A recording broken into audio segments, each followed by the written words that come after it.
Hello everyone, কেমন আছেন? আমরা ভালো আছি। আজকে আপনাদের সঙ্গে একটা রেসিপি শেয়ার করছি। এটাও আমি দেখে শিখেছি।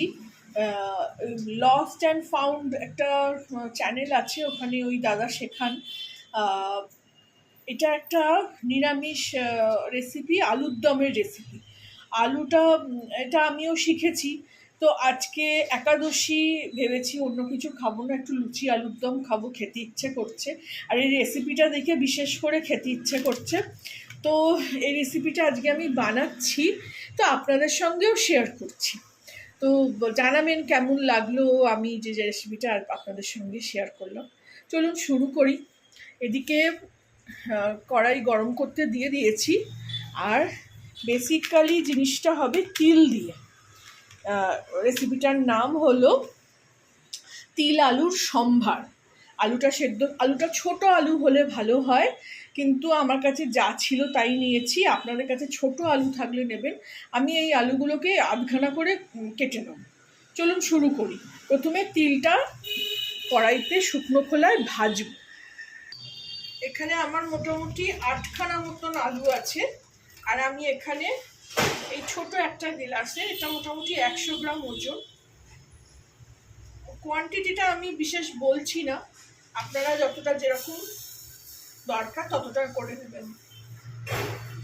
একটুখানি রয়ে গেল, রেখে দিচ্ছি। তিলটাকে বেশ সময় নিয়ে ভাজতে হবে। আঁচটা কমিয়ে দিয়েছি, দিয়ে ভালো করে ভেজে নেব।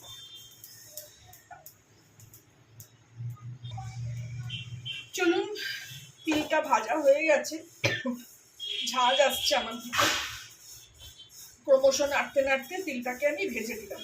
এবার আমি এটাকে বন্ধ করে রেখে দেবো ঠান্ডা হওয়ার জন্য। ঠান্ডা হলে এটাকে আমি মিক্সার জারে দিয়ে গুঁড়িয়ে দেবো।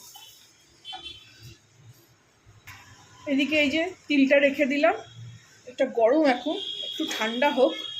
একটু ছড়িয়ে ছড়িয়ে দিলাম, একটু ঠান্ডা হোক। ততক্ষণ আমি এই আলুগুলোকে পিস করে নিই। আলুগুলোকে 2 টুকরো করে পিস করে নেব। আর যেটা একটু বড় লাগবে সেটাকে 4 টুকরোও করতে পারি। এরম করে এই যে 4 টুকরোই হচ্ছে, কারণ আমার বড় বড় আলু না খুব একটা পছন্দ না। আপনারা আপনাদের পছন্দ মতন কেটে দেবেন। ছোট আলু হলে তো সবচেয়ে ভালো, কিন্তু যদি বড় আলু হয় সেটা আপনাদের পছন্দ মতো। যদি একটু বড় খেতে ভালোবাসেন তো বড় রাখবেন, আর নয়তো আমার মতন 4 টুকরো করে নেবেন।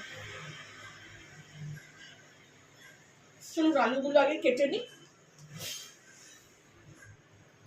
এদিকে দেখুন আলুটা কেটে নিয়েছি, এরকম 4 টুকরো করেই কাটলাম। বেশি বড় বড় আলু ভাল লাগে না। এই যে ওর মধ্যে এবারে দিয়ে দেবো, এটার কোনো কুকিং প্রসেস নেই। এটার মধ্যে দিয়ে দেবো এই যে কাঁচা লঙ্কা একটু গ্রেট করে রেখেছি, এটা দিয়ে দিলাম। আপনারা ঝালটা যে যার ইচ্ছে অনুযায়ী, যদি একটু বেশি ভালোবাসেন তো একটু ঝাল বেশি দেবেন। আমি 2টো কাঁচা লঙ্কা দিলাম। এর মধ্যে দিয়ে দেবো একটু নুন আর অল্প একটু মিষ্টি। এর মধ্যে দেব স্বাদ অনুসারে নুন,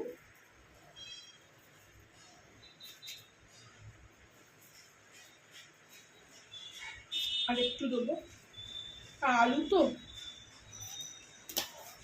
আর দেবো অল্প একটু মিষ্টি। মিষ্টি তো আমার তো সিগনেচারই, কিন্তু এর মধ্যেও দেখিয়েছিল একটু মিষ্টি দেওয়া। একটু মিষ্টি দিলাম। এরপর করব, এর পরের প্রসেসে আসছি। এদিকে গ্যাসটা আমি আবার জ্বালিয়ে দিয়েছি, আর পুরো রান্নাটাই ঘিতে করব। যার ঘি পছন্দ না বা স্যুট করে না তারা সাদা তেলেও করতে পারে। এটা যেহেতু আগেকার দিনের রান্না, তো ঘিতেই হতো। এখন আমরা সেটাকে ইম্প্রোভাইজ করে সাদা তেল করে নিই অনেকে। তো এই 4 চামচ মতন, 4-5 চামচ মতন ঘি দিয়ে দিলাম। ঘিটা একটু গরম হোক। আমার এই নতুন মেহমান আসাতে আমার খুব সুবিধা হয়েছে, রান্না বান্না খুব চটজলদি সব কিছু হয়ে যাচ্ছে, বেশিক্ষণ রান্নাঘরে থাকতে হচ্ছে না। সরি, একটা ইন্ডাকশন মানে খুব অসুবিধে, আর তাতে পাওয়ারটাও কম, অনেক দেরি লাগলো। তো ঘি গরম হয়ে গেছে, আমি দেবো এতে 5 ফোড়ন। এটা 5 ফোড়নেরই রান্না।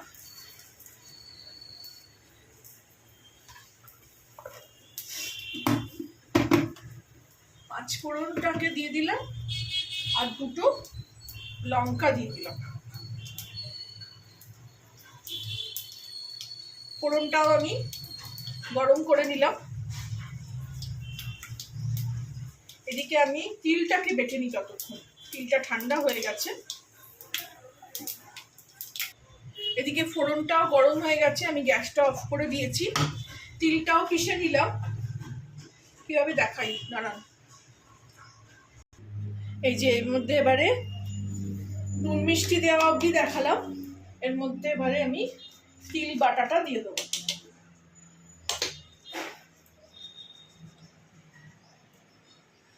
তিল বাটাটা দিয়ে দিলাম, দিয়ে একটু নাড়িয়ে দেবো, একটু মিলিয়ে দিই।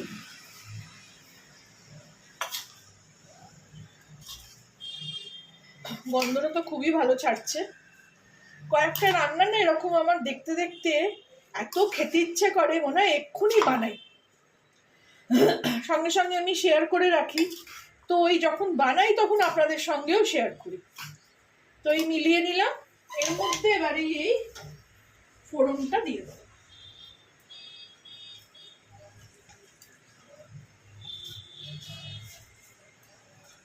খুবই ভালো গন্ধ ছাড়ছে।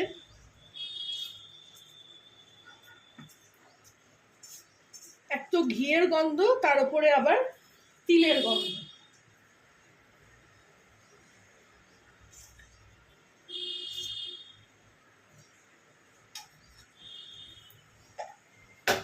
এবার আবার ভালো করে মিলিয়ে নেব।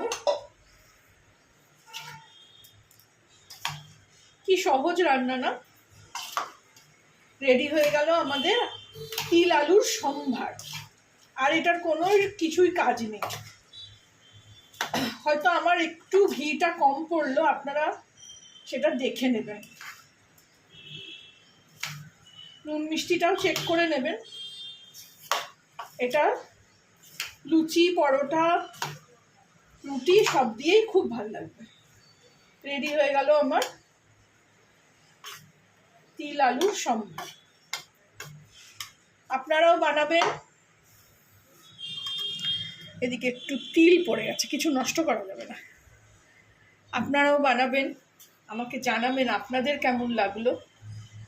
ভালো লাগলে আমার চ্যানেলটাকে লাইক, শেয়ার এন্ড সাবস্ক্রাইব করে দেবেন।